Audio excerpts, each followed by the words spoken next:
I'm keen on understanding how the funding aspects are globally. Okay, well, welcome everyone. I'm very pleased to see such a full house for this discussion, and feels like we're actually starting on time as well, which is fantastic. So thank you all for making the time today with us and for joining us at this session this morning. So my name is Ollie Henman. I'm the coordinator of Action for Sustainable Development, which is a network that came together in 2015 as a campaign to ensure that community voices would be heard in the SDGs and in the 2030 agenda. And over the last number of years, nearly 10 years now, many of us have been working together, and I see many familiar faces in the room, all these very strong coalitions that have developed on sustainable development in so many parts of the world. And of course, SDGs Kenya Forum here in Kenya is such a strong example of that kind of mobilizing of community action on sustainable development. And through that work, and we'll hear from some of our key colleagues along the row here who have been leading many of those different coalitions and helping to catalyze that action at the national and local level. But through that work and through those coalitions, one of the things that keeps coming out time and again, and I'm sure many of you in this room will also feel that and understand that the space for funding and support and resource to enable that kind of community action has been squeezed and squeezed. And many of the traditional donors that we often look to have reduced their budgets and have shifted the way that they finance towards larger contracts, which become much harder for smaller community-based organizations to be able to access those funds. We know also that in some cases, some governments have specifically legislated against the receipt of international funds into certain countries. We know that it's become harder even to register as an NGO or as a community organization to be able to receive funds. So there are many barriers that organizations are facing, and we'll hear today from some of our colleagues who have been through that process themselves and who have identified some of the challenges. But today we're also here to look at the solutions. So what can we collectively do to try to address some of those imbalances in terms of the way that resourcing reaches community organizations? Because the thing that's always inspired me, and again, I'm so delighted that many of the colleagues here are really the champions that really deliver the most exciting and most impactful projects, but they don't necessarily get the same visibility that a larger INGO might get, simply due to, a lack of access, a lack of ability to raise those stories. And so one of the things we've been trying to do collectively together is to find new ways to share those stories, to bring up the voices of groups that are already delivering on so many of the Sustainable Development Goals, that are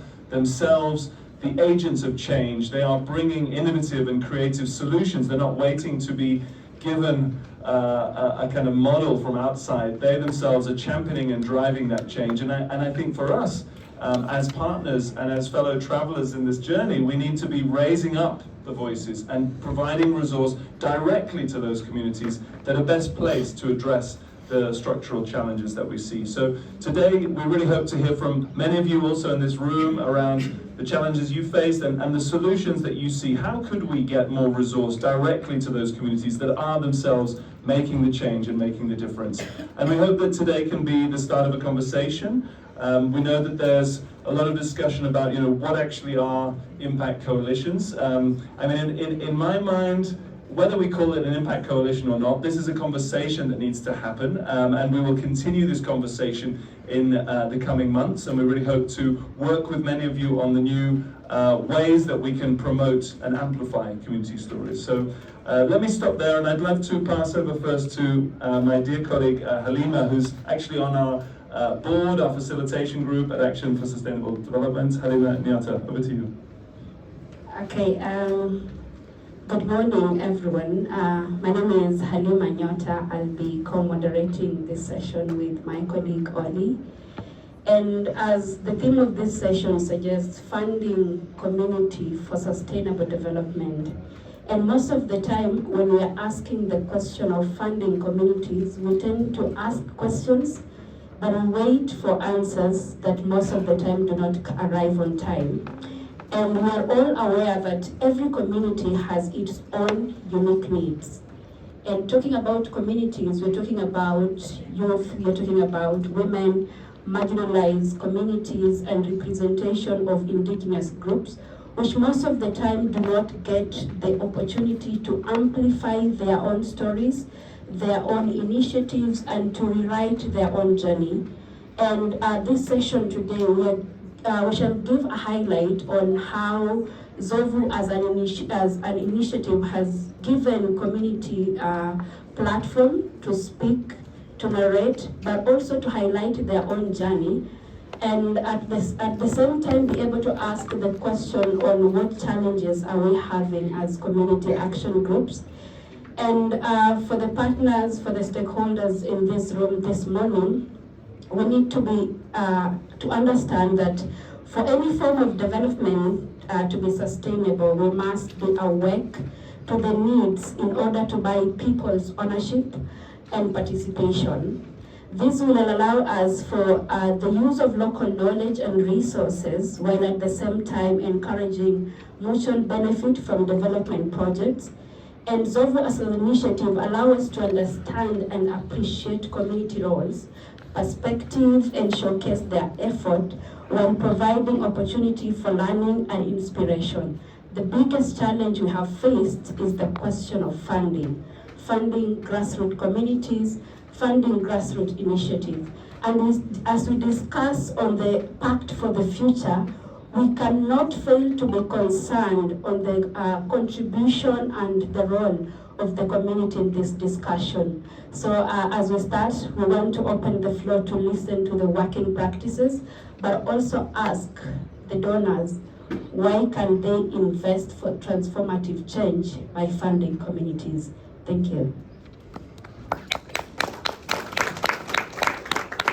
Thank you so much, Hallima. And as we said at the start, we really are privileged and delighted to have so many of our key partners from around the world who've been able to join us at this conference today. So we're going to hear from some of our key partners to kick off the conversation. And I'd like to start first with Dumiso Gatsha from Botswana, a very well-known activist. And I know, Dumi, you've done a huge amount of work on trying to think about these funding questions. How do we unlock a different way of funding? So over to you, Dumi. Thank you so much, Ollie. Good morning, Dumelang from my home country. I think I will start first is acknowledging power dynamics, particularly with the fact that a lot of resourcing comes from the West, acknowledging the history of plundering natural and human resources of the majority world, and more importantly, that in the flow of these resources now, in the context of funding, we acknowledge that M&E frameworks and some of the conditions are quite restrictive and narrow, essentially eliminating and perpetuating certain elements that are quite regressive in the context of what an activist has to endure. So, for example, perpetuating burnout, having to navigate traumas in the context of human rights issues, and perpetual cycles of scarcity and burnout.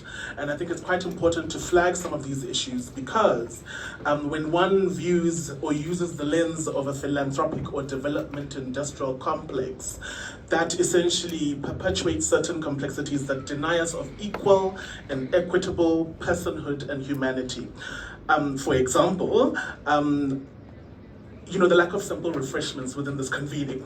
I think in the context of Africa, when you invite someone to their home, you find there are instances where there's refreshments. And then more importantly, one of the more practical examples Very important. Is with my colleague, who basically had to travel and endure 3.5 days of buses, lifts, and risks from Gaborone to Lusaka to Dar es Salaam to Nairobi by road. These are essentially certain barriers of participation that are not only practical, but are really quite reflective of the lack of infrastructure and are really designed to prevent our meaningful participation. Another element is denying us of solidarity, particularly around voices that are against domestic conflicts, child labor-induced conflicts, corporate-led conflicts, genocide, anti-queer, anti-rights movements, and I think funding mechanisms perpetuate colonial demarcations of borders, linguistic programming, Anglo, Francophone, Lusophone, knowledge production, and essentially preventing communities to encourage care and various forms of actions that aren't or don't fit within an M&E framework. I think essentially this impacts the agency, advocacy, and beneficiation of sustaining change, because then communities are not able to respond to the strategic and emergent issues on the ground.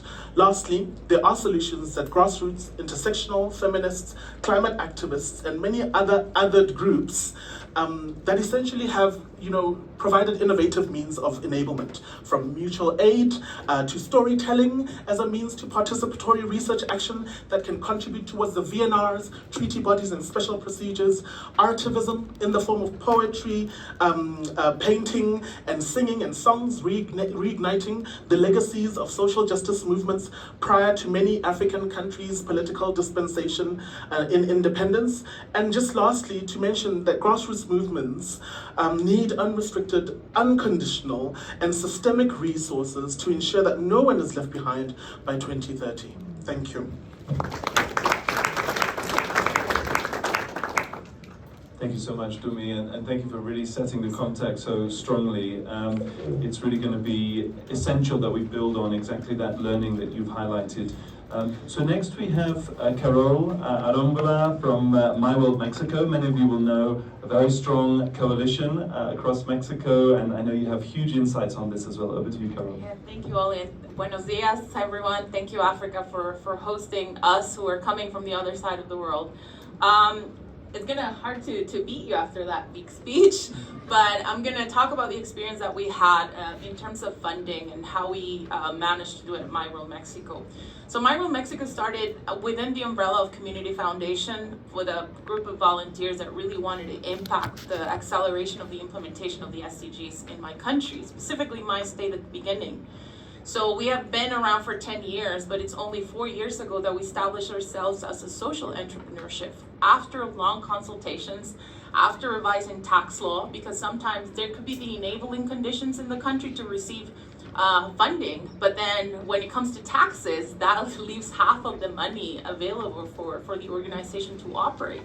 So we make sure that we were able to establish an organization that will keep its spirit of grassroots campaigning, of advocacy, of volunteers, of highlighting the importance of empowering citizens for the activation of the SDGs, but at the same time being able to provide service and being financially sustainable.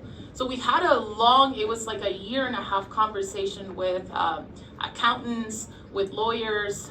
They did it ad honorem basically for us who were a group of young people who wanted to establish an organization. And the best option that we had to embark in was to become a social entrepreneurship, just because the conditions and restrictions in law and in government support for SEOs to operate are becoming more restricted. I know it's the case in many places around the world, but in Mexico, particularly in the last 5 years, that's been the case. They basically banished the Institute of Social Development that support with funding SEOs in the last 5 years. So we had to find a way to navigate that and be self-reliant.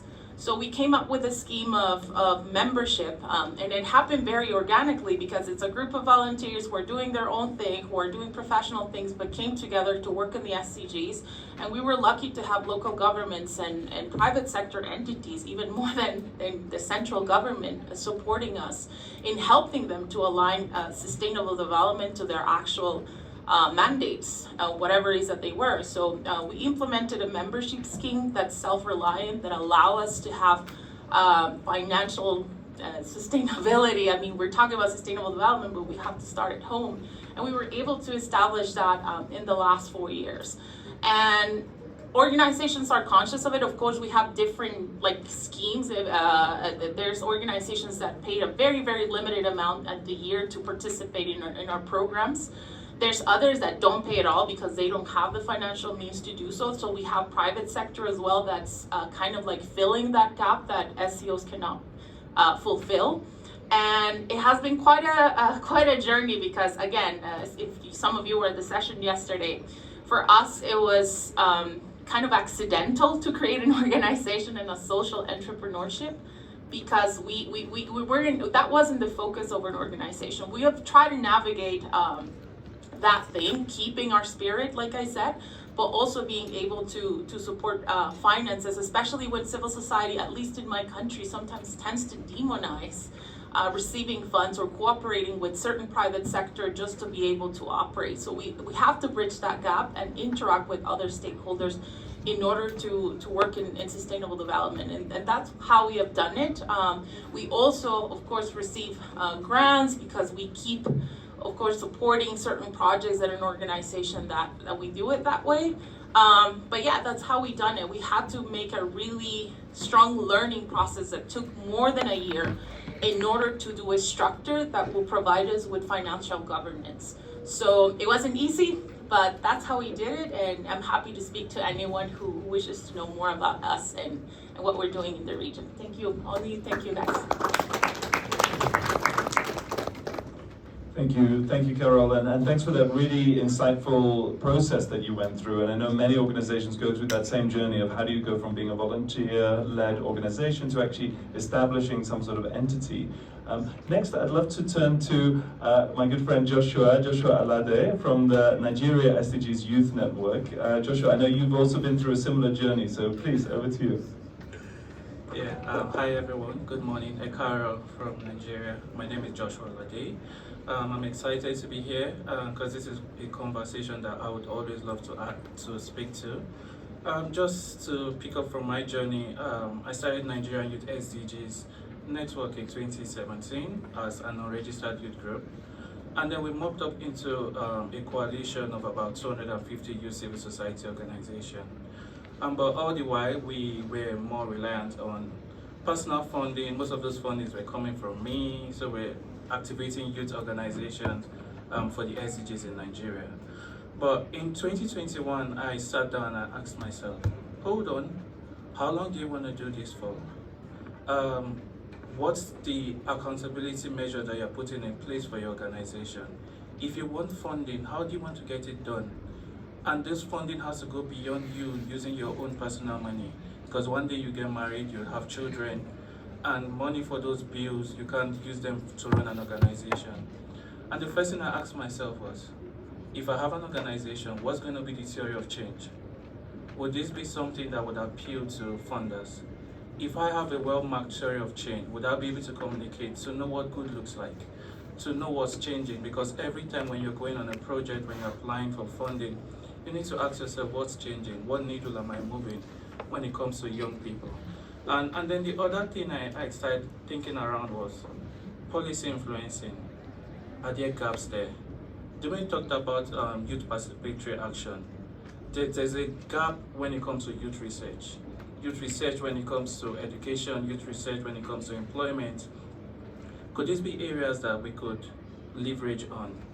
And another thing that came up to my mind was, for most times when you apply for grants, funders would ask you, what's your sustainability plan after this grant? And this is a gap because you're going into the project just thinking, oh, we've just gotten this amazing grant, we're going to do the work.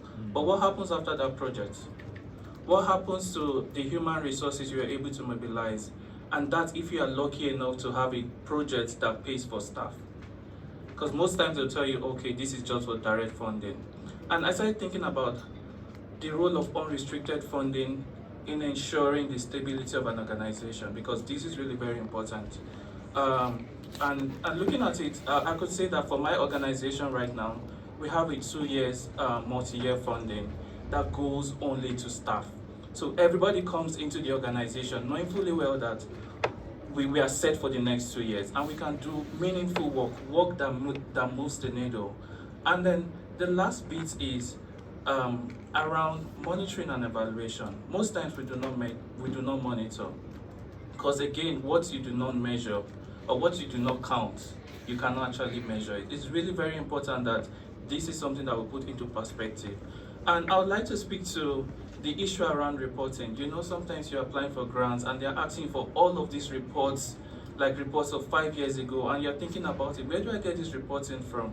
Or sometimes you have like a large pool of work that it takes your attention away from the work to start doing paperwork. I don't like paperwork, but funders like this paperwork. At the end of the day, you ask them, what did you do with this paperwork you asked me to be able to bring out? They can't tell you. They call you for meetings and they're asking you to share. So these are issues that for most people in youth civil society, it's a concern. How do we navigate through these channels of reporting, 5 pages, 10 pages, when I actually want to be in the field, I want to be doing the work? And the last bit is on how do we build the capacity of our team?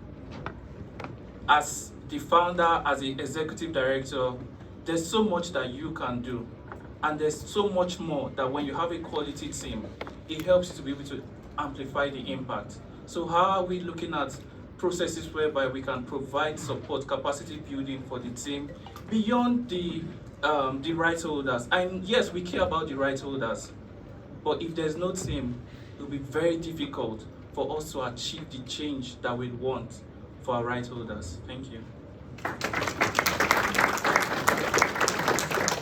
Thank you, Joshua. And I think you highlighted some really important points there around the high burden of reporting and the way that traditional reporting can be structured. And one of the things we'll come on to the presentation on Zovu is to think about creative ways of demonstrating impact, because there are other ways to do that. Now we come to our last one in this round, Samuel Turay, also a good colleague and friend over many years. And I know you have also had an experience where you've been building through your network in Sierra Leone, a similar process, so please over to you. Thank you, and good afternoon or good morning here. I'm excited to be here.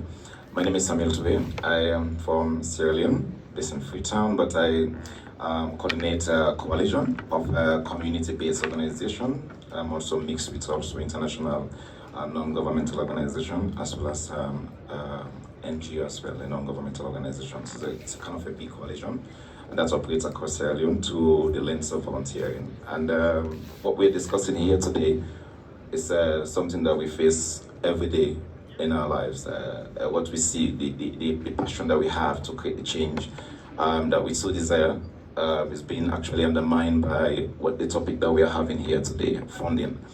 I think all what my colleague have said actually align, and I would say communities across Africa and beyond are actually thriving to take advantage or lead their own change. And I feel like I see a lot of young people. I've been to many other parts. I've seen how young people are actually coming frontline to actually lead their own change. But I believe that that has actually the area of issues of funding has actually been a huge challenge for them. I am going to speak from our experience in Sierra Leone, what we've actually experienced so far. We've seen our community from all the disaster, the emergencies that we've got, from the likes of the Ebola to, mudslides and the fire disasters that we have actually seen by deprived communities. We've seen that the interventions from governments, so that's of looking at how the community take up on action for themselves, that where we start to see the differences. But one of the big burden that undermines some of the greater interventions of this community is the fact that the people we expect to invest into some of the initiatives that communities are coming up with are actually putting forward the barriers, as my colleagues just explained. But that barriers could be just one that fits all. But one of the big problems that I feel maybe some of us are experiencing it is the fact that our own space now, we are competing with government for the same space of funding. So it's kind of like why is the community and government competing for funding? And you will see worst case of it, that the government review their laws for registration, and they made it very difficult for community-based organization or civil society to register just so that they qualify for those funding, so that they can have access to this funding. And yet still, governments have resources, taxes and everything. The development of those communities are far-reach. They're far away. You realize that communities are still down, impoverishing. We still see education going down to the drain. Children are getting pregnant. Women are being bullied, all this. So these interventions are actually sometimes spearheaded by the local organizations where they raise their voice, report cases. Government does not actually come to the ground. Governments come to the ground when it comes to like consultation to develop national plan, because they want to involve the community. But when it comes to the implementation, there's a big disconnect. So when this community mobilize themselves to come up with initiatives, they found it very difficult to go through. And what happened? We had to move to one area, that is moving out to crowdfunding. We have to call colleagues abroad, go out to crowdfunding, raise resources. Maybe we can get thousands of dollars or thousands of pounds to support those organizations. So for us as a coalition, what we do, because we have a lot of community-based organizations, we put them together in a room, like a network. We know the power of network. And when we have grants, we actually sub-granted them so that at least they go to, just to ensure that their initiatives is being realized in the interest that they don't feel like discouraged, because there are ripple negative effects involving this that I want us to know in the room.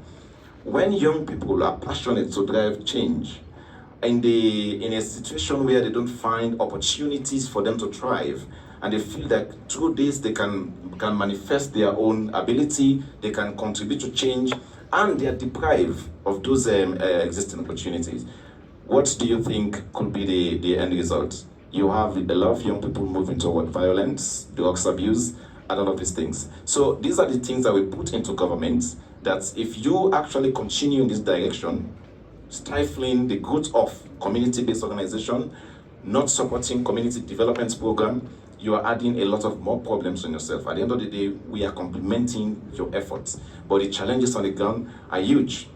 As much as government is actually kind of seen as one of the challenges we face, but the development world also creates its own challenges, like my colleagues have just explained. Some of the barriers they put to getting support are actually undermining even the sustainable development itself. Because recently we initiated an idea called local solution for local challenges. Nobody knows the problem in the community more than the people in the community. We have to move to localizations. We have to move away where, I think the trend where we think that somebody has to come to solve our problem, I think we've moved away from that trend. We are now, if we are coming to community A, we have to engage the community, empower them, and give them the resources to lead their own change. That is what we call, that is, at least that refers to some aspect of sustainability. Because when they are seated on their own issues, they own the solutions, they carry it on. When I leave, if I'm here to support them, when I leave, they will own it and they will carry on that change beyond my time of serving them. So I think this is something that we've been speaking, not just to the government, but also to big organization, including the UN, to say, change your direction, change your criteria, change some of these things. If you want to see sustainable development, bring the community, sit on the table with them together. Don't sleep. You don't already cause, we have what we call do no harm in our programs. Sometimes we do harm, we don't know we are doing harm. We cook your soup when we don't know your taste.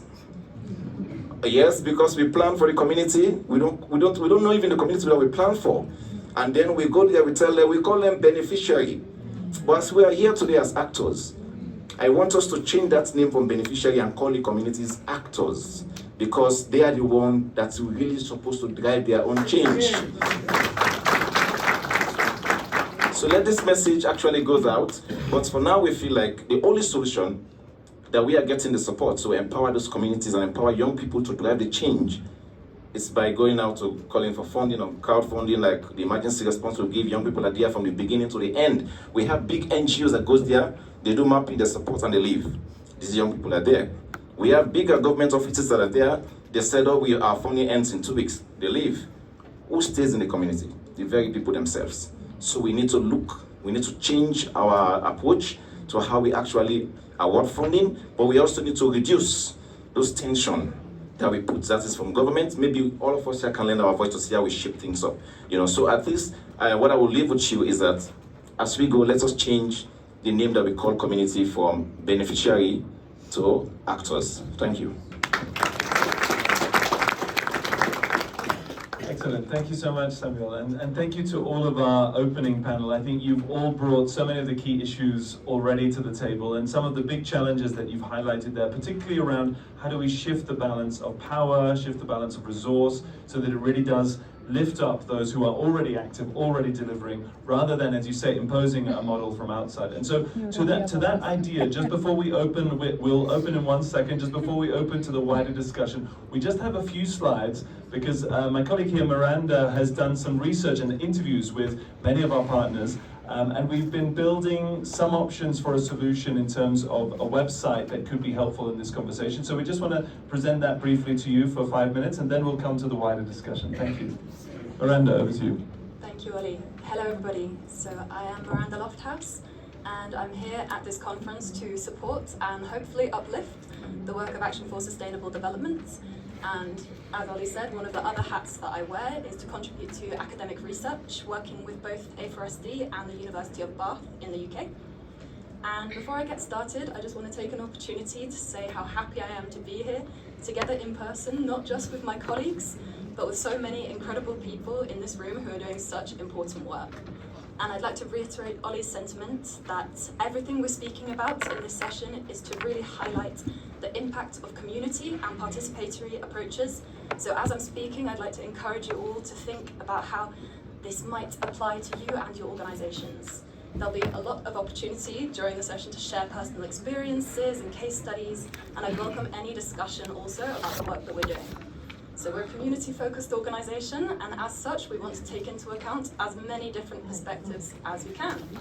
So about my research, as I mentioned, I've got over 40 participants from civil society organization leaders, activists, campaigners, sharing their views regarding SDG implementation and engagement within the Global South, across the regions of Africa, Asia, the Pacific, Latin America, and the Caribbean. And discussions do highlight issues with localization, participation, and indicate support mechanisms for CSOs and how they might be improved, including capacity building and finance. And I will just quickly show you the current spread of participants. Just so this is a nice overview, you get a bit of an understanding about who has participated so far. I would also encourage, if anyone would like to speak to me afterwards, I would love to hear from some more people, so please come up to me and let's have a conversation. Okay, so some key findings. So we all know, I'll just highlight these first. So the first is government and policy, colonialism and burden shifting, which echoes some of Dumi's sentiments earlier. Meaningful partnerships, engagement and understanding at the grassroots level is the second. And the third is all about capacity building, and this is what this session is about: finance, empowerment, how to encourage the capacity of CSOs. So firstly, we all know that when considering global sustainable development, we're faced with many challenges and complexities. This is why we're all here at this conference. All participants of my research so far have stated that the SDGs do offer a comprehensive framework to address multifaceted issues facing our planet and its inhabitants.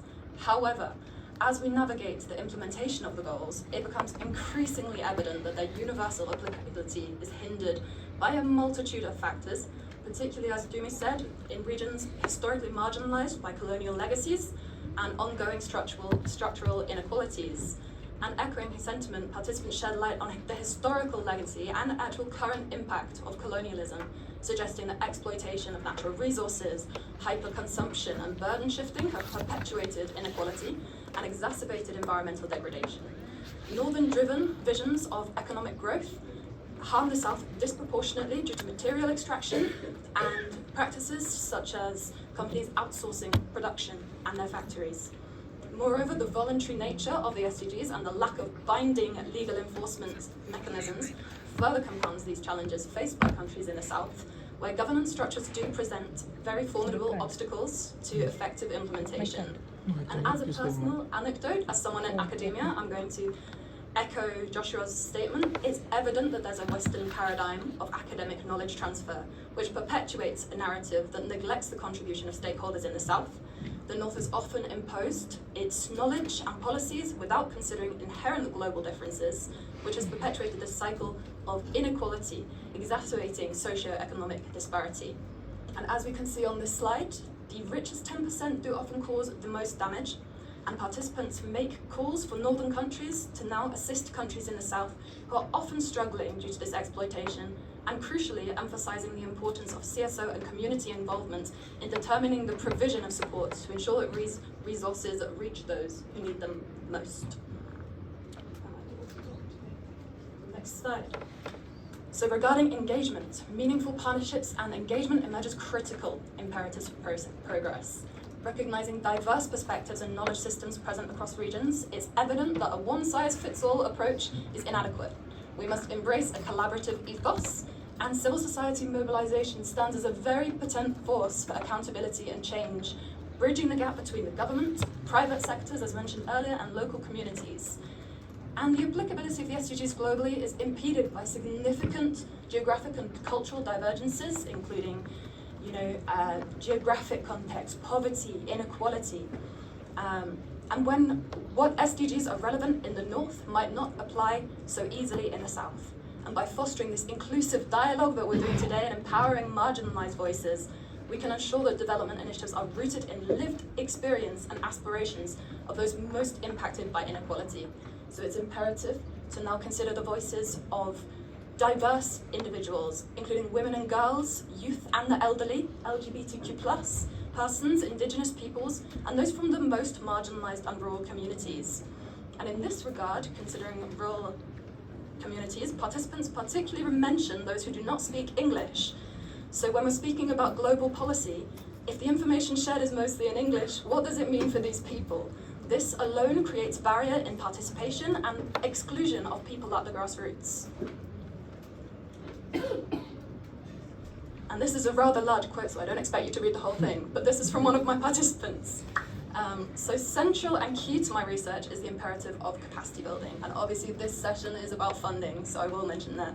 As I've mentioned, by undertaking the research, the disparities in research availability between the global North and South become clear, which underscores the need for research and data production capacity in the global South.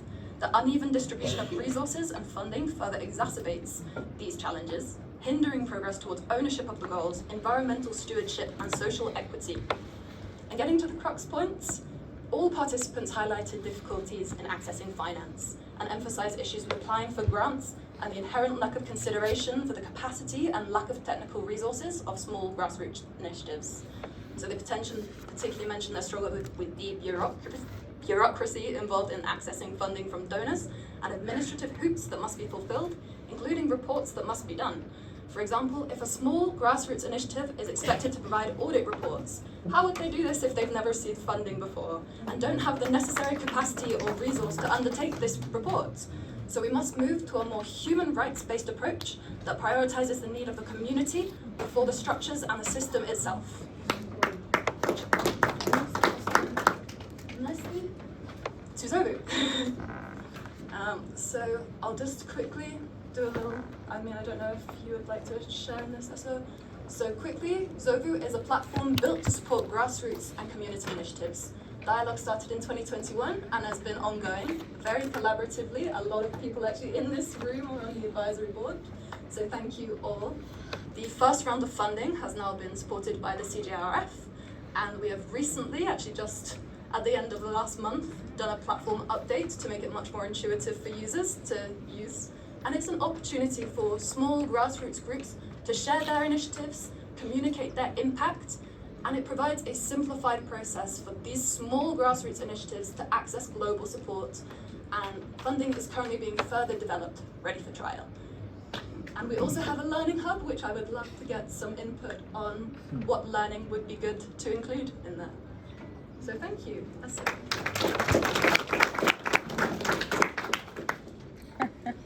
Hello everyone, I'm Esso from NGO Jeunes.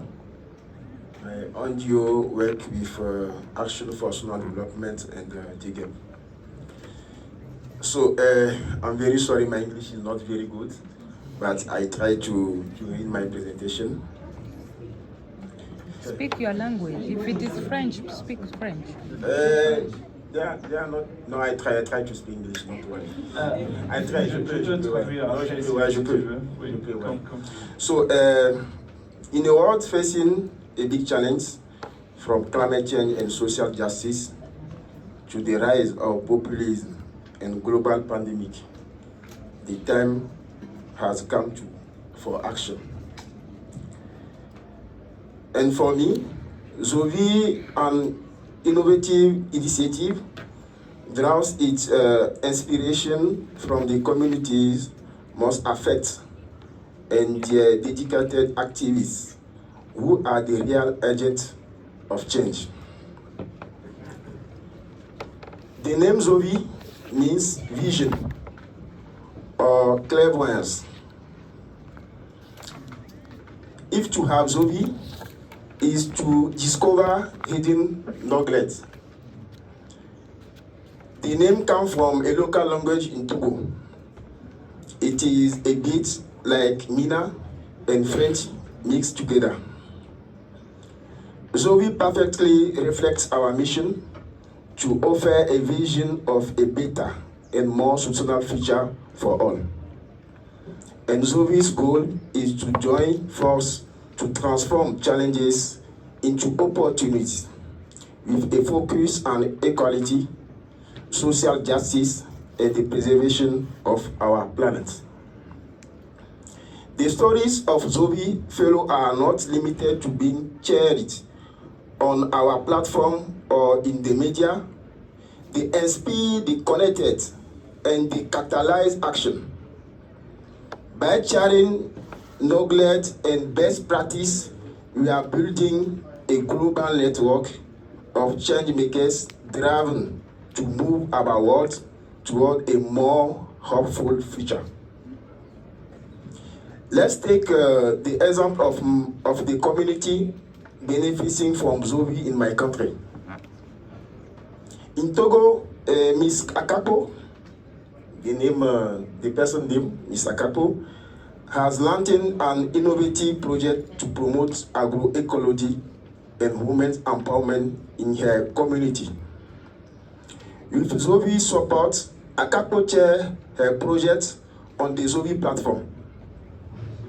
Her project involves mobilizing a group of women to create an agriculture cooperative with a focus on several areas.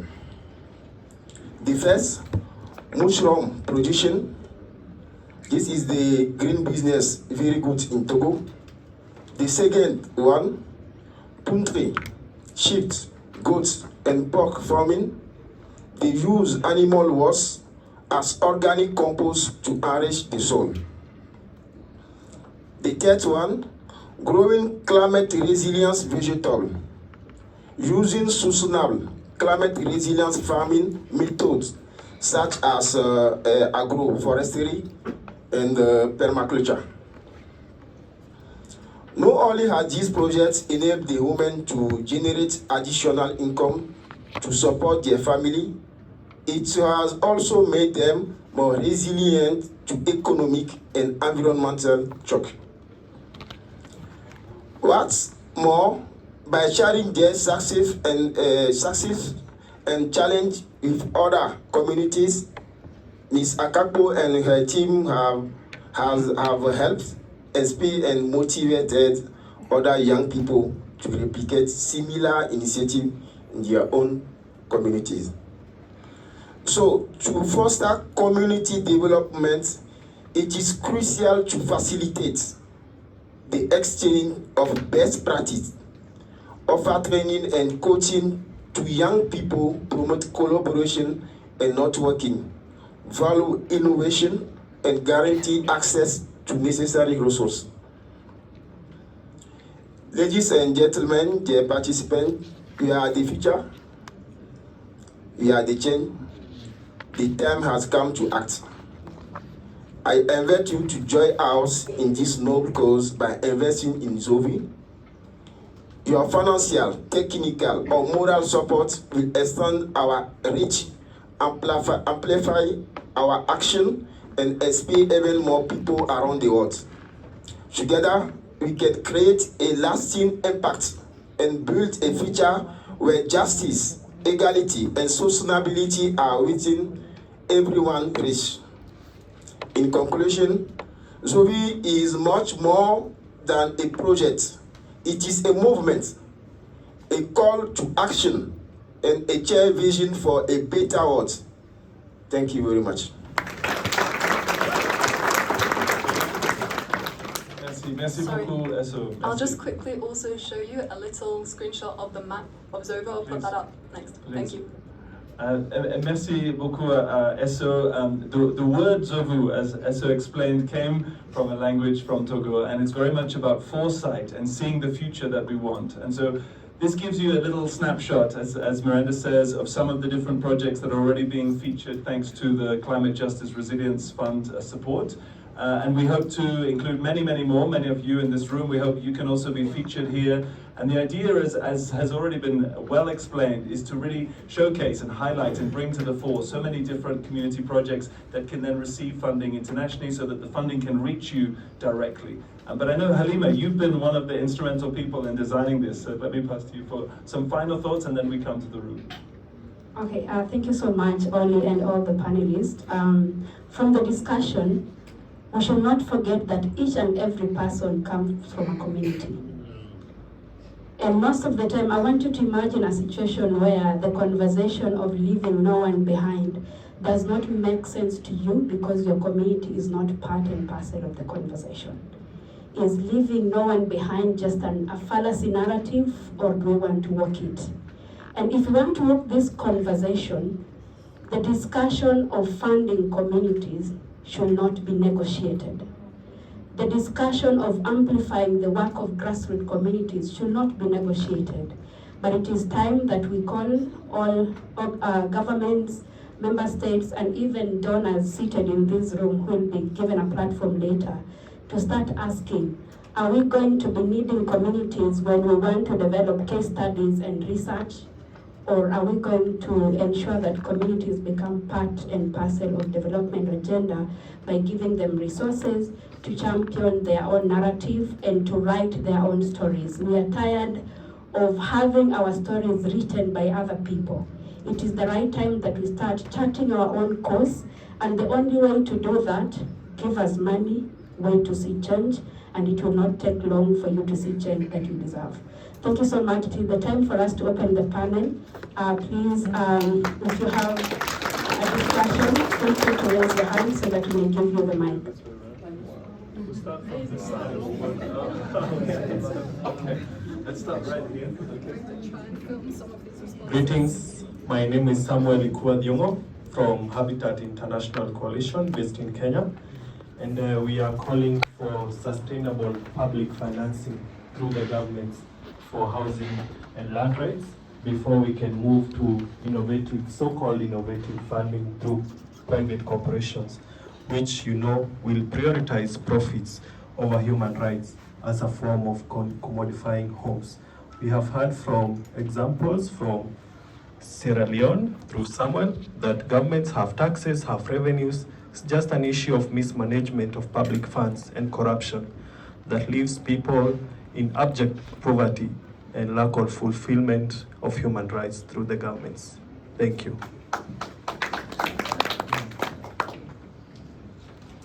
Good morning, everyone. My name is Mary Airo, the National Coordinator of the Paralegal Society of Kenya. And I want to appreciate the research report that has just been showed here. And I want to agree with most of the findings. Looking at that young person who was 20 years old and, asking, you are giving us these requirements. How am I supposed to, I don't have the experience, the training and all that. So there's a lot of that in the community, and the Paralegal Society of Kenya uses the paralegal approach in access to justice. That is training community members on law, and then they give the legal aid in the community. So one of the key requirements that before you're trained as a paralegal officer, you must be coming from that community. So this person understands the community better, they know the needs of the community, and they can mobilize the community and push advocacy agendas. So then the paralegal's role is basically legally empowering the community, because you're looking at the sustainability aspect, that after a project, so what happens? Will this community be able to push for their rights. So the paralegals ensure that they actually sensitize the community all the time to a point that the community can now, ask for their rights. The community can now engage in discussions with the government. The community can socially audit county government. So then for us, we see that as a sustainability, and that way we are putting the money right there in the community by supporting the paralegal model to empower the community, because we are looking at, we want a community that understands the laws, because everything revolves around laws. So when people do not understand the law, then there's nothing much that they can actually do. And then the other thing in terms, we're looking at these young people. It is these young people who are, some of them come up with a community-based organization. So how do we empower them in terms of, how can they do a concept? Because the requirements that come with a call for funding, sometimes even for national organizations like us, it becomes really, really complex. So how do we empower them in terms of training them to do good concept, in terms of doing good budgets, in terms of accounting, because giving this organization money that they're not able to account for it is another problem, because then that will mean that there's no funding that is coming forth again. So how do we, help them even doing reporting? Perhaps it may be really hard to, once you find out that this community-based organization does not have capacity, then giving them funding becomes a problem. But how do we deal with that before? So that then we are slowly moving them towards acquiring funds that can actually sustain the community projects that they're actually running. Thank you. A lot of hands. I'm going to try to move a little bit more this way. We had one here. I know you were. Yeah, please go ahead. We'll keep moving. Good morning, everyone.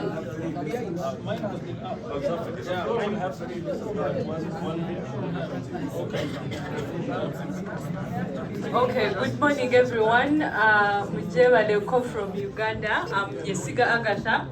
And I'm going to just be brief, because from what colleagues presented, I feel we have the same problems. We are from different countries, but I feel it is one country now, because the same problems they set there is the same problems we are facing as co-founders or people who are leading community-based organizations. Mine is going to be basically on a solution, because all we need is solution and action now. I commend everyone that is doing the work about uplifting community-based organizations, and I really want to commend big organizations or the funders to ask it as a requirement for big organizations to support the small community-based organizations. If you're asking for funding, they should actually require that every funding that comes out is going to be required to go ahead and support a community-based organization that has the same projects that you're doing as a big organizations, so that at the end of the day, at the end of a given time, you can commend the small-based organization that it is now ready for the bigger funding. But before that, we can ask the big organizations support the best community-based organizations to also be ready for the big community funding. Thank you very much.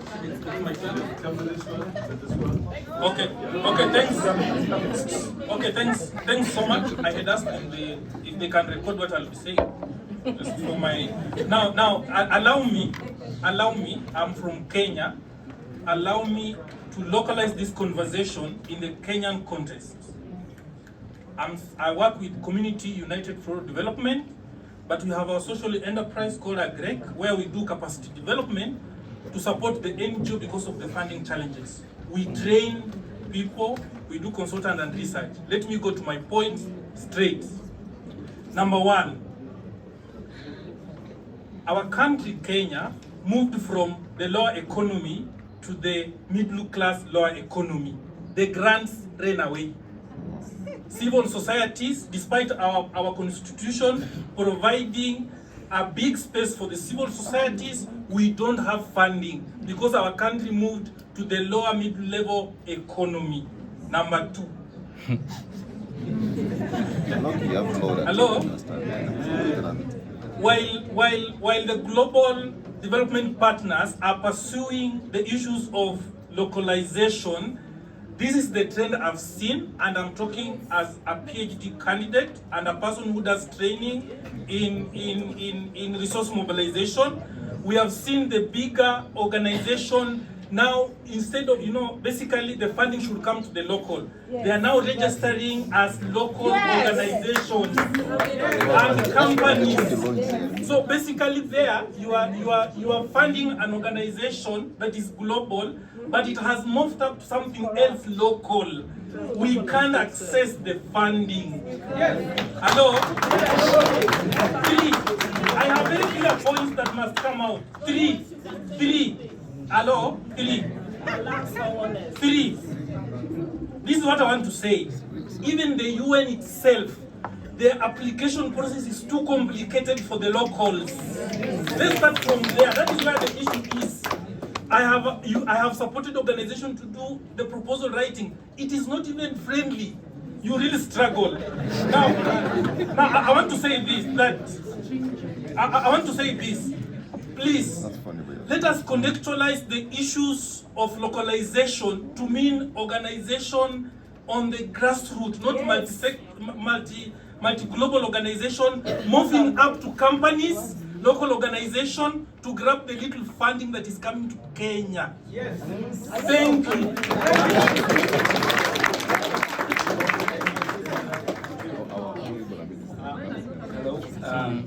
Sharif Ghulim, I represent the National Heart Institute Fellows Association Egypt.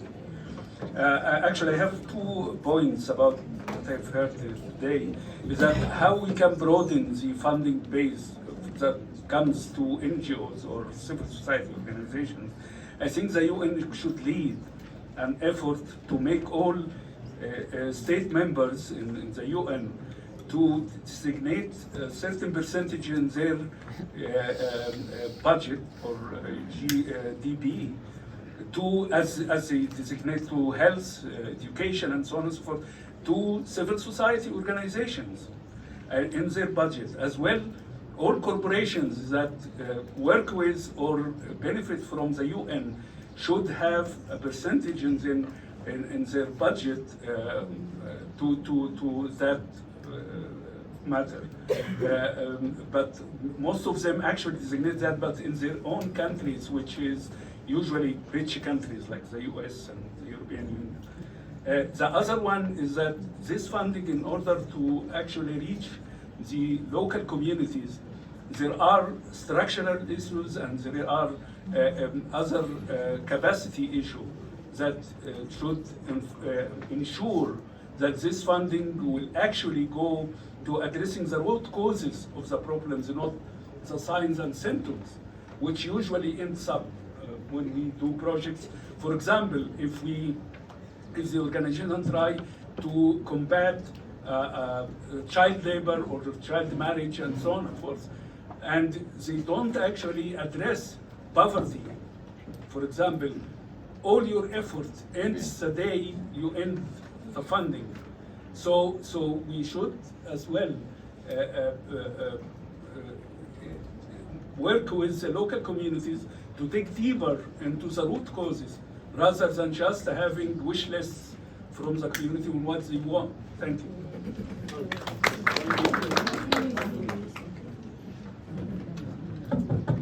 Okay, my name is John Kariuki from the IKEA Foundation, and I'm also surprised that there's a narrative that we may not be able to achieve the SDGs by 2030. Our question is, who did you give the resources? If you had given the resources to the right people from 2015, these things will be achieved. And I like the Zovu approach, whereby they are sharing stories, they are getting stories from those people doing at the grassroots level. So if that is the approach, you'll get the right people. I come from Kenya. We do beekeeping as a source of improving the livelihoods of the poor people. The country has legislated beekeeping project. Now they want to charge, they want to tax each hive, and they don't know where the hive is. You can imagine. Where we share our stories in TikTok, it's also being gagged. We cannot now share. I think if we come up with forum like Zovu, we will be able to get the right people, and we shall be able to salvage what is remaining in 6 years. Thank you. Hi everyone, my name is Wajakure. I work with Uhai Ishli, working with the sexual and gender minorities and sex workers. And my contribution to this conversation is, one, we need to look at the communities as assets, people who have capacity, so that then we are not talking of communities as lacking capacities, but we should be asking ourselves of how do we amplify the assets that our communities have to be able to accelerate the SDGs achievements. And in this conversation, actually, for me, the Pact for the Future, I feel it does not represent the communities. It is not talking for the CSO. I feel the CSOs have been left out. The language of human rights is being thrown, it's at the periphery. Communities are not at the center of the achievement of the SDGs. And they are not going to be at the center if we are going to look at the communities as volunteers. We are not going to get achievement of the SDGs if communities are going to be in the room as tokens, like tokenistic. I'm sure after this conference you'll be saying the CSOs engage and rubber stamped these processes. We are saying here that the communities are not in this Pact for the Future. So we need a Pact for the Future that is deliberate on the communities, that is deliberate on the funding for the communities, and that is looking at the communities as assets, and we need to amplify those assets.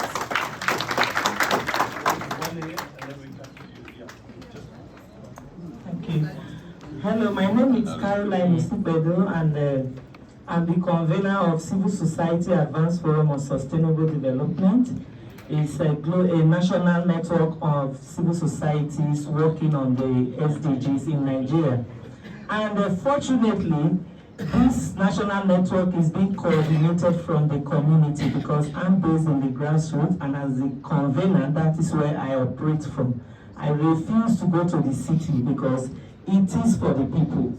Now, what are we doing? We have, last year, we held in partnership with the A4SD, Kenya SDGs Forum, and some other partners, including Gatsha, the first multi-stakeholder conference, African-wide multi-stakeholder conference on the SDGs. 4 key observations were made, and these were the things that were highlighted there. We have realized that there are no actions and activities to promote the SDGs at local level. Because the people did not even understand what we are talking about till today. How do we translate this to the local languages that they understand so that actions and activities will be put for them? Then 2, many stakeholders are refusing to invest in the SDGs. There were forums for private sector, advisory and all that. Is to bring the small money that is coming and to invest on them again, because they saw that no money is coming from the SDGs. There must be a link between investment on the SDGs and just carrying out SDG activities at global level and going to VioNet or HLPF to report that this is what we have done, whereas nothing is done in the grassroots. Then African governments are refusing to work with CSOs. If we go to the high-level political forum, you see countries coming in delegation of their CSOs. It's the CSOs that will even assist them from local level to prepare their work to make sure the SDGs are well done on the ground, and then they are bringing their reports with pictorial and video evidences. But for Africa, we just come and read what we have brought. This is what we have done. This is this, this is that. Please, from this place, let's mandate African governments to include civil societies, youth groups in all their delegations that are going for VNR, HLPF, to do their VNR in July. That is what I brought. Thank you. Hello, my name is Diana Moreka and I work with HIPOS, a grant-making organization. So I have questions for the panelists, 2 questions. So the first question goes to the panelists from Brazil. So you talked quite a bit about how you've been able to engage the private sector. And for me, and I believe for many people seated here, private sector is very crucial for sustainable development and funding. So I was wondering if you could share some of the key engagements that you employed to ensure successful engagement and buy-in with the private sector, because a lot of CSOs struggle to engage and get funding from the private sector. The second question is around recommendations that you'll have as panelists in terms of how to get a good balance between flexible funding, trust funding, and accountability. So what's a good balance here?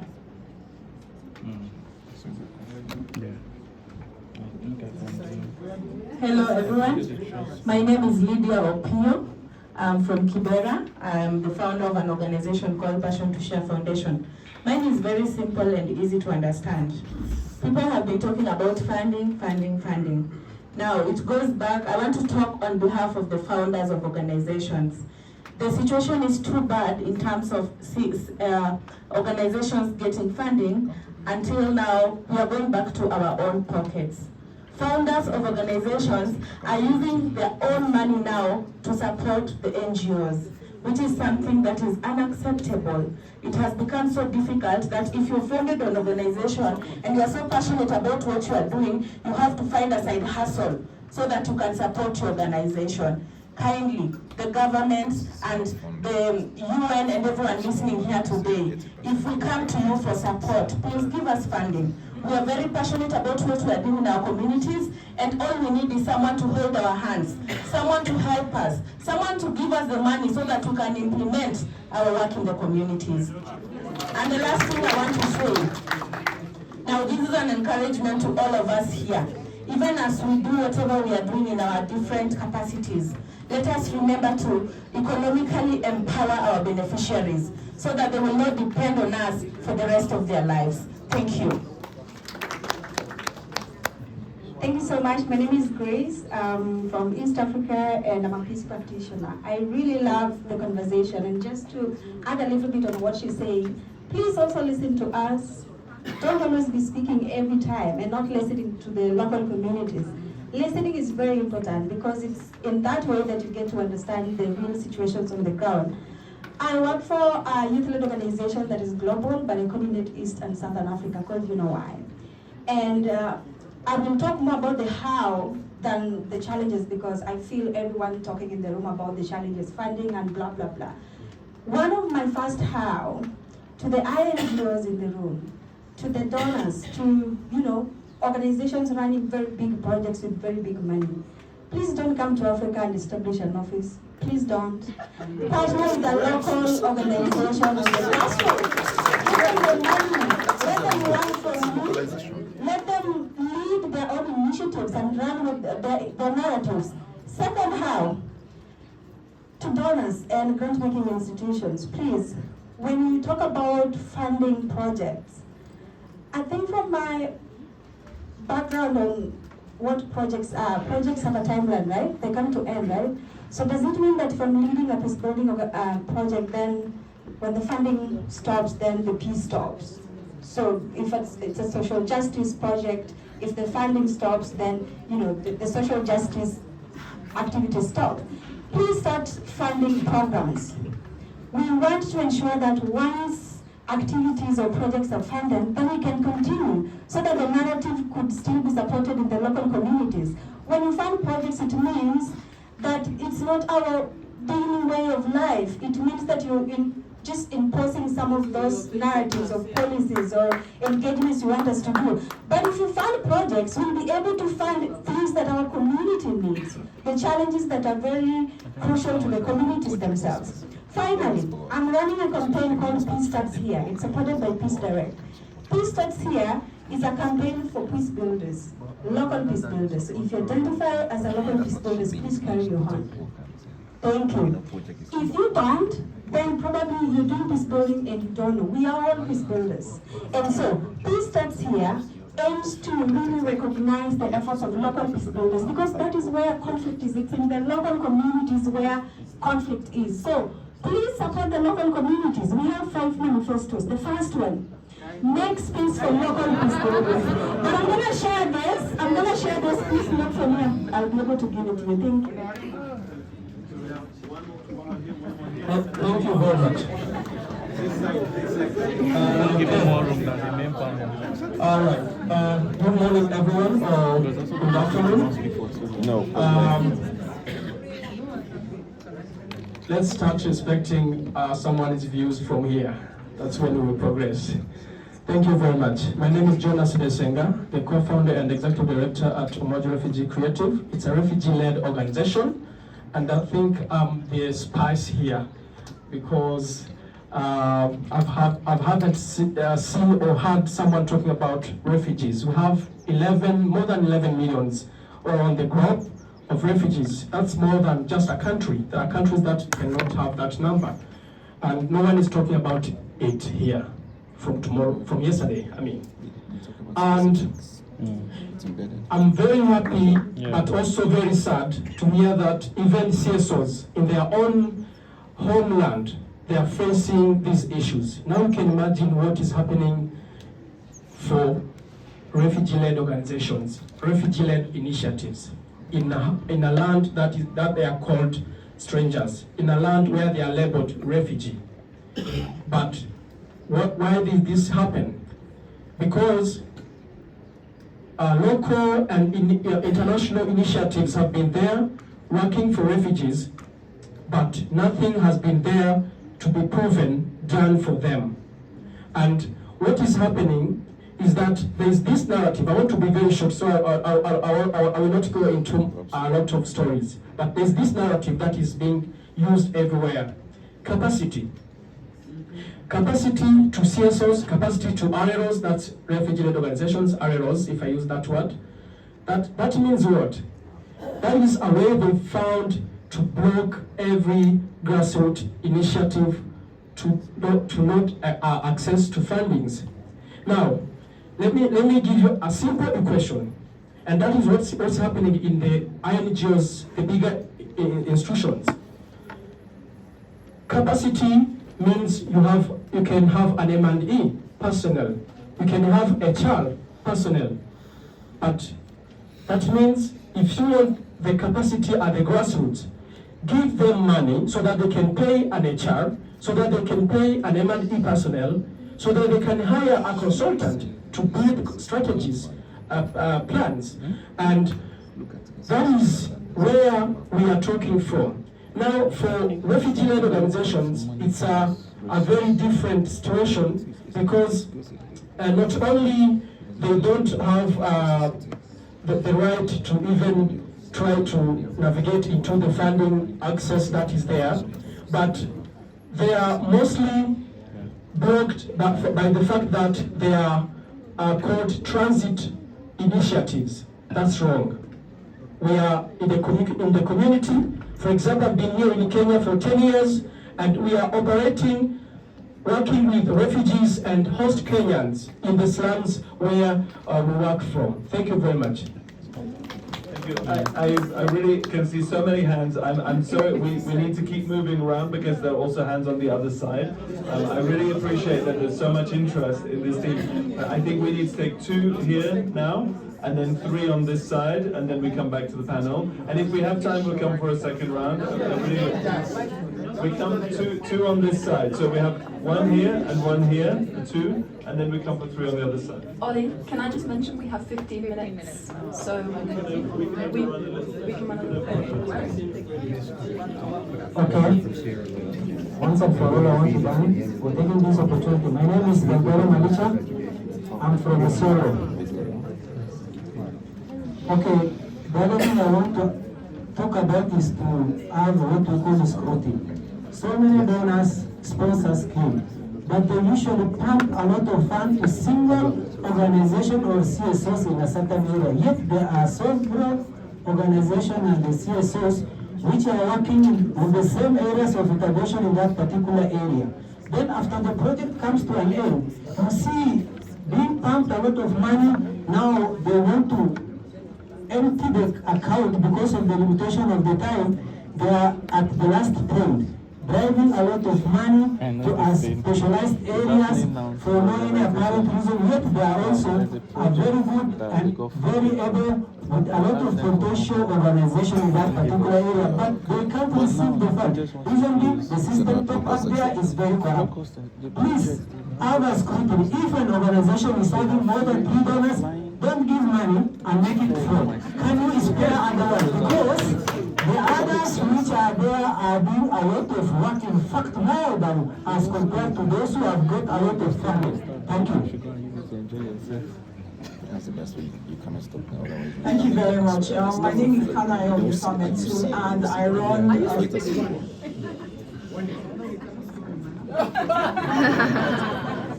Okay. My name is Karol and I run a foundation in Nigeria. Now, the end game of the UN SDGs is that no one should be left behind. I dare say that by 2030, most of the global south is going to be left behind, and that's the truth. Yeah. Now, I don't want to rehash what everybody has said about the importance of community, but we can't take away the importance of community. I don't want to also go on and on about issues. What I want us to focus on is way forward. We said this, that funders typically work with the big guys, with the big NGOs.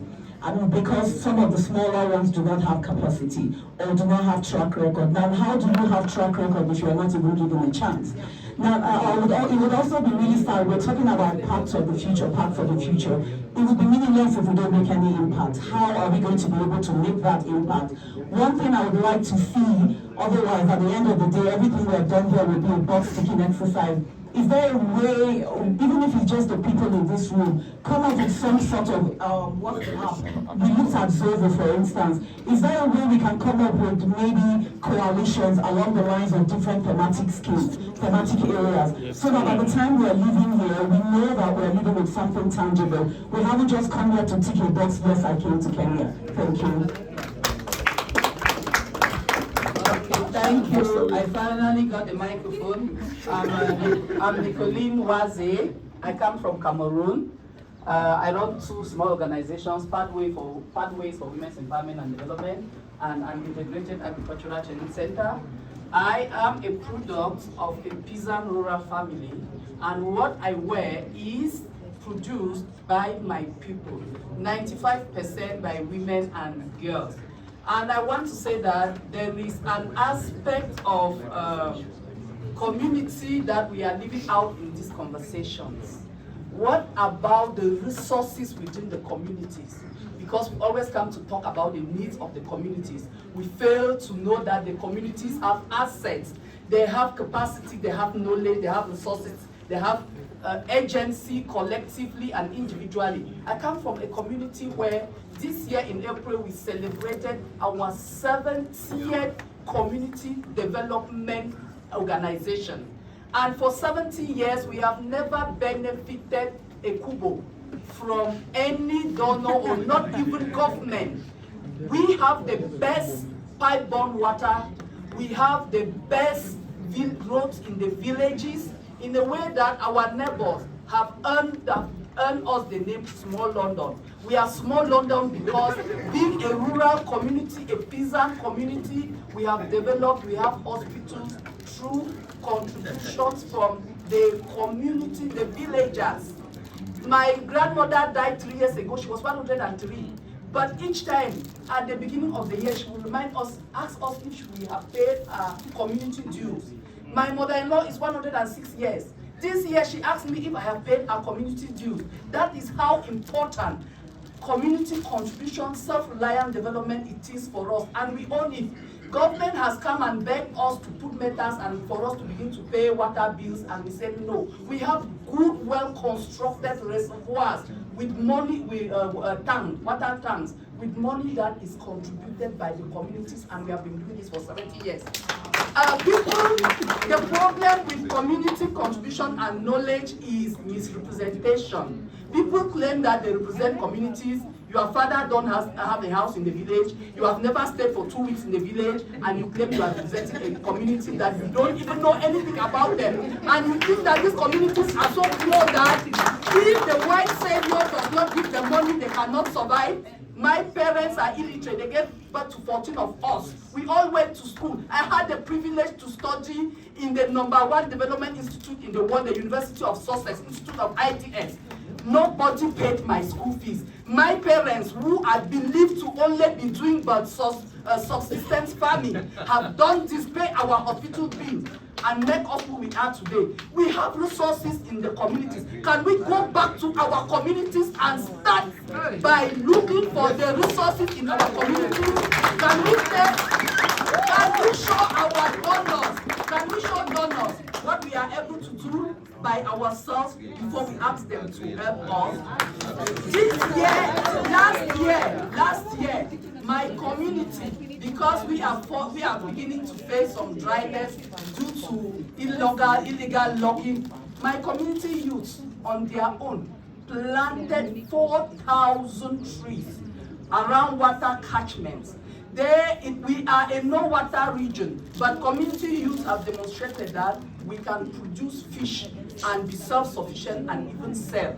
This year, for the first time, I expressed our interest in the Climate Justice Resilient Fund to continue the project for tree planting. But for 70 years, we have been a self-reliant community, and the former Prime Minister of Cameroon even requested that government should go to that village and learn self-reliance, because we are an example and we have never received any funding from anywhere. Please stop painting community people as if we are the last. We are not. We have resources that people just deny to acknowledge our resources, our capacities, and our agency. Please go back to the communities and do your assignment well. Thank you.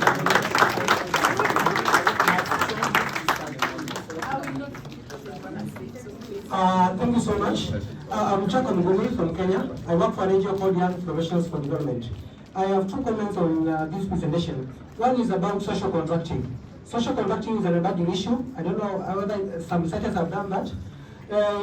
It's a global issue also, where governments need to contract CBOs, NGOs, and civil society, for that matter, to be able to do those community-driven programs from the taxpayers' money, not from donor-funded projects. Because what government does at the moment, they only fund CSOs when they have donor-funded programs, which the donor demands that CSOs should be contracted or funded for that matter. Then in this case, we need social contracting, where the taxpayers' money from every government to be able to be like 60%, or even 40%, given to communities for programs which are social or community-driven, not private sector-driven. They can reserve the ones from the private sector-driven, but the ones which are social can be given to CSOs to be able to implement. And there's no law governing that in Kenya, even globally, East Africa, there's nothing like that.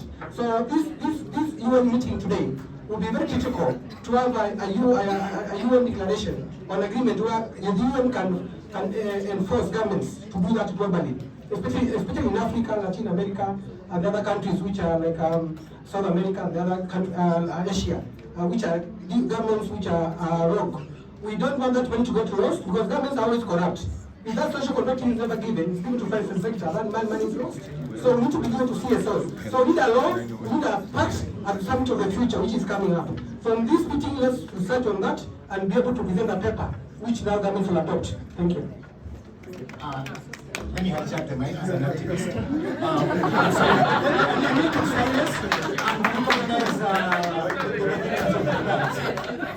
A minute of silence, a second. Thank you. So, my name is Joshua Alade, and I come from Uganda. We all know about Uganda. Being an activist in Uganda is a different environment there. So, my story is that I learned through the hard way. When we were protesting the Telinga and the Kingfisher projects, if you know the Eco project. So I learned the hard way. Then I went down to the table and I was like, what should I do? So I went and followed the money. Where does the money come from? Where is the money going? They always say follow the money. So UN gets money from different funders and donors who have their own interest and their own strings attached. So mine is all about supporting her and supporting the other narrative. Our communities are reliable. I run a social, we started as an NGO, which is called the Nursery Initiative. We do natural based solutions with honey, bees, and also food and food forest. So all these projects have a social, have a kind of a business element to them. You understand? So for us as a community, we no longer want the word donations or grants. We no longer want that. Just to use his narrative of saying like, we should remove the word of beneficiaries. So we also, as my community, we are asking, we no longer want donations and grants. We are asking for loans. at 0% or 1%, and we'll return the money, and the money will benefit us. One, and this is the last one. Dear colleagues, in this room I see a lot of wisdom. My name is Rosie Norua. I am a widow and a widow rights activist. In 2015, the Lomba Foundation gave data on the World Widows Report. 258 million widows. One of the 10% of those live in extreme poverty. Does the Pact for the Future include widows, widows of conflict, teen widows, widows in crisis, emergency response to widows? I want to present an opportunity. All has been said. Kenya state has been clearly stated by our brother there. How many funding organizations fund widow projects here in this room? How many fund widow projects? Widow-focused projects only. How many initiatives target widows as a target group in their community? Let's meet in Zanzibar for the African Widows Summit. Wow. We will issue a communique to the African Union that the Sustainable Development Goals will not be achieved without widow-aware laws, widow-aware budgets, and widow-focused programming. When we speak as widows, don't come with empathy. Include us in the room. Include us in the room. Make us participate. Don't represent us. We are here standing for the rights of the widow, to be included as a contributor, not as empathy and as a beneficiary of projects. Thank you. Yes. And don't worry, thank you very much. My name is Gloria Soma. I come from South Sudan and I'm the founder of a women-led organization called the GT Foundation. Well, I think a lot has been said in the room, and mine is directly going to the donors and the UN agencies and international NGOs in here, that it's high time that you gave us back the power to decide alongside with our communities on how we want aid to be done. Stop telling us the theories and rhetorics of we have no capacity. I want to we need to relook at the notion of capacity, because today, 7 years down the road, through our interventions, we manage a fund of about 65 million. So don't come here and tell me that amongst all the CSOs in this room that there is no capacity. There is capacity, and I think the question is, where are the CSOs? And I think they're already very present in the room, and I think you need to be directing your resources directly to them because they're the closest to the community. Thank you. Thank you so much to everyone. And I can see, I know there are many, many more. And you know what, really, I'm really sorry, but we actually are going to be kicked out of the room within about 10 minutes. So I'm very conscious that we also do want to hear a little bit back from our panel. I really beg your forgiveness. I don't think we can fit any more speakers now. You know, when we first booked this meeting, they told us we were going to have a room for only 20 people. So I'm very, I'm incredibly heartened to have so many of you and so much enthusiasm, so much energy in the room. And I fully understand and respect everything that's being said. And I very much want to try to have as many different voices heard, both today and in the future. And I think there was a very good suggestion on this side that we should continue this conversation. Many of you, if you'd like to carry on this conversation, please do get in touch with us. We'll put the information on the website so that you can then reach out to us. There's an email. We will then set up a group and we'll continue this conversation. We would love to keep many of you involved. I just want to pause for 1 second before we come back to our panel. I'm sorry to put someone on the spot, but you may not be aware, but we are grateful that we do have at least one donor in the room from the UK. And he's been listening to everything that's been said, and I'm sure this will shape future strategies from the UK. And I know there is some thinking going on around localizing aid. And so, Kieran, sorry to put you on the spot now, but if you might have a few words, thank you. I feel a bit nervous, you know, surrounded by everyone in the room, so be nice. Yeah. No, thank you so much for having us here today. It's so inspiring to hear about all the work that everyone's doing and really taking on board all the messages that are coming out from you. It's not the first time we've heard these messages, and it shouldn't be the last. So please keep using your voices to raise that. So I don't know if you're aware, but in the UK we've recently published our new white paper, and within that it does have a huge commitment to working with civil society, and it will be a core tenet of what we're doing moving forward. And this really recognises that we can't achieve the SDGs without civil society. It can't just be an international community. We know that civil society is a core element to drive this forward. And what we really need to think about is making sure that there's the balance between increasing financing and whilst minimising that bureaucracy to smaller and medium-sized civil society organisations, but we also have due diligence. I know you will all hate that word in this room, requirements that we have to meet as spending like UK taxpayer money, so it is quite difficult for us to make that balance. I'll very quickly just say, so I previously set up a project through an INGO, which again wasn't my preferred choice, but to meet the due diligence requirements, that was how we did it. But then what we looked to do was provide core and flexible funding to grassroots women's rights organisations. Some in South Sudan, Nigeria and Yemen were the countries that we worked in. And it was really interesting. And the way I described it to the INGO was, I said, okay, at the start, you might need to have more involvement, but by the end, I don't really want to see involvement from you. I want to see almost like a graph in terms of where we see the involvement from local civil society growing over the years. Part of this was also capacity building. I sometimes despair at that word because we always say capacity building, but what does that actually mean?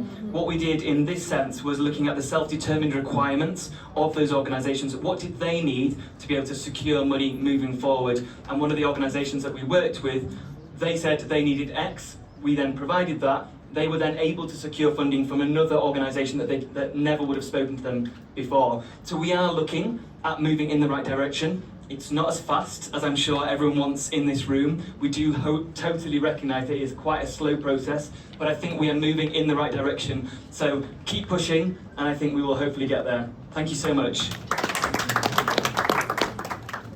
I just want to say as well, if anyone has more to say or wants to get in touch, please do sign up to the newsletter. There's a link there. If you have any statements that you want to send us or get in touch about anything, please do. So to close us out, we're going to come 1 minute each to our panelists, and we have an inspiring closing as well, and Hallima will close us out. So let's come back just 1 minute each. If you have some reflections, please. Esso, would you like to? Any points? No. Okay. Samuel. Okay. Thank you so much. I think without you in this room, we would not have got a kind of a brilliant submission. We are all actors in the field, so I want to maybe respond to the lady over there that talks about capacity building. Maybe just share what we do so that organizations in the room might want to pick it up from there, or maybe they are doing it. So for us, like I said, we're a network. What we do to ensure that we get organizations, especially community-based organizations, going, we use within ourselves the existing expertise within the network members. So like I said earlier, we have international NGO, we have also national NGOs in there. We utilize their expertise for those who can teach the community-based organization how to develop a very good proposal. We do that workshop for them. We also teach on M&E plan. We also look at communication, advocacy. These are the training we organize, and we cost it. We don't cost it anything. We don't put any cost into it. We allow them to come, and then we actually do kind of like resource mobilization to support them with refreshments and other stuff. And when they do have like a proposal, we do convene a meeting and then take them through the proposal so that they can be able to know what they need to do to them to be able to at least go through it and be successful. However, it has been challenging, but we have been able to get few success, and some of the organizations are actually up and running. Some are able now to go for funding, while we are still looking up with the others. So this is just where we need to tap into our expertise within ourselves to ensure that we build one another. Just like buying into what speaker from Cameroon, that we need to check inwardly what are the existing expertise within ourselves and support ourselves, then we can come together now to go out and gather what we are all here for. Thank you so much, and I hope that the rest of the conference will be successful to all of us. I wish you all the best. Well, I want to say thank you to everyone, and I also want to ask us to look around the room. We all are competing for the same resources, and it's an invitation for us to be more collaborative. It's an invitation for us to support ourselves. If you know an organization who is working on that's good with monitoring and evaluation, why not team up with them if you are good with programs? That way, you can efficiently be able to harness resource. And then in closing, I want to share something that I do, that my organization does, and it's asking that question: where can we unlock new resources? So the resources you are looking for, other people are looking for that resource. And that comes to the question of what can we do when it comes to trust funding, really very important. We were able to get a 2-year, multi-year funding from a trust foundation. And it's important, they didn't ask us for anything, just a 1-year report, because we looked out for funding from somewhere that nobody else is looking at. So I encourage you, look for where no one is looking. Thank you.